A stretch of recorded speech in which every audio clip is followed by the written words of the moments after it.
دوستو ٹک talk Chinese company بائیڈنس نے بنایا ہے جس کا ہیڈ کوارٹر بیجنگ میں ہے۔ اس کو 2017 میں ہی انٹروڈیوس کروایا گیا تھا۔ ٹک ٹاک ایک ایسا اپلیکیشن ہے جس میں یوزرز 15 سے 60 سیکنڈ تک کے شارٹ ویڈیوز بناتے ہیں۔ یہ وہ واحد اپلیکیشن ہے جو کم وقت میں انٹرنیٹ سے زیادہ ڈاؤن لوڈ کیا گیا۔ اس پر روزانہ 500 ملین یعنی 5 ارب لوگ ایکٹیو رہتے ہیں، لیکن ان لوگوں میں سے 90% ینگ جنریشن ہی اس کو استعمال کرتی ہے۔ اگر دنیا کی تمام ینگ جنریشن کو اکٹھا کیا جائے تو ان میں سے 70 سے 75% ٹک ٹاک کا شکار ہے۔ اب سوال یہ پیدا ہوتا ہے کہ ٹک ٹاک کے ہمارے اوپر کیا نقصانات ہو سکتے ہیں۔ اس کے متعلق آج کی اس ویڈیو میں ہم بات کریں گے۔ ویڈیو اگر اچھی لگے تو لائک کا بٹن ضرور دبائیں۔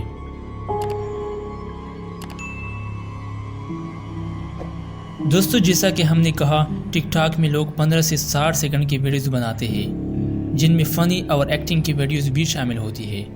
ان ویڈیوز میں سے 99% پر بیک گراؤنڈ میوزک لگا ہوتا ہے۔ اگر ایڈکشن کی بات کی جائے تو ٹک ٹاک کو اس طرح ڈیزائن کیا گیا ہے جس سے آپ بور نہیں ہو سکتے، یعنی جتنا زیادہ آپ ٹک ٹاک کو استعمال کرو گے اتنا زیادہ ہی آپ کو مزہ آئے گا۔ ٹک ٹاک میں لوگ اپنی عزت بیچ کر ایک لائک حاصل کر لیتے ہیں۔ مرد اپنے آپ سے لڑکے بناتے ہیں اور لڑکیوں کی طرح حرکتیں کرتے ہیں تاکہ انہیں لوگ ٹک ٹاک پر ایک لائک دیں۔ پہلے زمانے میں دولت مند لوگ دوسروں کی بیٹیوں کو نچاتے تھے، آج انہی کی بیٹیاں ٹک ٹاک پر ایک لائک کے لیے خود کی عزت بیچتی ہے۔ ٹک ٹاک کمپنی سے یہ انفارمیشن بھی لیک ہوئی ہے کہ ٹک ٹاک کو خاص سائیکالوجسٹ سے بنایا گیا ہے۔ اس اپلیکیشن میں یوزرز کا انٹرسٹ ایک ویڈیو سے نہیں ہوتا، بلکہ ہر ایک ویڈیوز آپ کو اچھی لگتی ہے اور اس کی وجہ شارٹ ویڈیوز ہے۔ اسی طرح آپ آہستہ آہستہ ٹک ٹاک کے عادی ہو جاتے ہیں۔ ٹک ٹاک آپ کو اپنے اوپر اتنا فوکس کر لیتا ہے کہ آپ کو ٹائم کا پتہ نہیں چلتا۔ ٹک ٹاک کا تعلق دماغ میں موجود ایک خاص قسم کا کیمیکل ڈوپامین کے ساتھ ہے۔ ہمارے دماغ میں ڈوپامین تب خارج ہوتا ہے جب ہم کسی چیز کا نشہ لیتے ہیں، اور اسی ڈوپامین کی وجہ سے ہی ہمارے کسی چیز کے نشے میں دن بدن اضافہ ہوتا ہے۔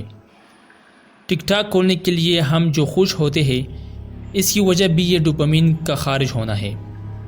ڈوپامین کا نقصان یہ ہے کہ وقت کے ساتھ ساتھ آپ اس چیز کا ڈیمانڈ زیادہ کرتے ہیں اور پھر آخر میں آپ اس کے مکمل عادی بن جاتے ہیں۔ ٹک ٹاک استعمال کرنا کسی ڈرگز کے استعمال کرنے سے کم نہیں ہے، کیونکہ ڈرگز کے لیے بھی یہی ڈوپامین خارج ہوتی ہے۔ ٹک ٹاک انٹرنیٹ پر وہ واحد اپلیکیشن ہے جو بغیر کسی کریٹیوٹی یا پھر بغیر کسی مقصد کی ویڈیوز کو وائرل کر دیتا ہے۔ ٹک ٹاک کی ویڈیوز کو دیکھ کر آپ کافی ڈپریشن میں چلے جاتے ہیں، کیونکہ آپ جب دوسروں کی خوبصورتی اور دوسروں کی شہرت کو دیکھتے ہیں تو آپ خود سے مایوس ہو جاتے ہیں۔ ٹک ٹاک آپ کو کریٹیوٹی سے دور کرتا ہے۔ یہ اپلیکیشن آپ کو آسانی سے دوسروں کی ویڈیوز، دوسروں کی باتیں مہیا کرتا ہے اور آپ اسے استعمال کر سکتے ہیں۔